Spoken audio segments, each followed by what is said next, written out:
Hi mga maring, nandito naman ang Pilipina na first time nakapunta ng India mga maring. Pupunta muna kami sa city para magsukat mga maring kasi may atinan kami ng kasal ng partner ko mga maring. Pupunta kami sa Ludhiana mga maring, kung tama ba ang pag-pronounce ko nitong city nila mga maring.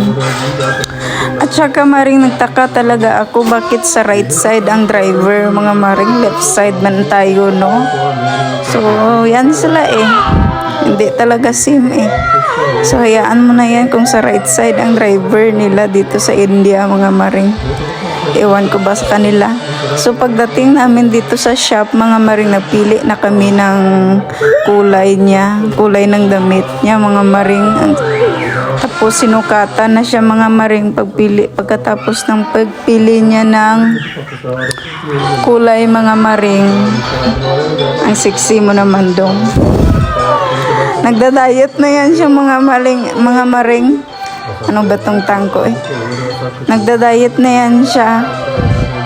5 years.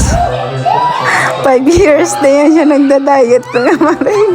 Anyway mga maring, well nga nag-wait kami mga maring, binigyan kami ng coffee dito nila mga maring. Sarap naman ang coffee nila dito mga maring, social ang lasa. So pagkatapos mga maring namin ang pagsusukat, nakakita man ako ng kamuti mga maring. Ano to na kamuti mga maring oy, ay kasaba ba diri oy, barbecue na sweet potato nila mga maring. Nilagyan pala nila ito ng salt at saka black pepper at saka lemon mga maring. I-try na natin kung ano lasa nito mga maring. Nilagyan nila ng anik-anik nila. Pagkatikim ko talaga maring, hindi ko talaga bet ang lasa mga maring. Oy, binigay ko na lang talaga ito sa partner ko dito mga maring.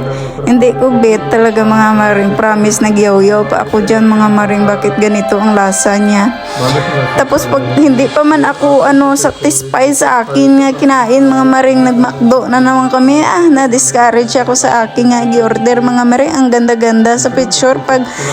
Pagdating ng order ko, wala akong ganahe mga maring oy.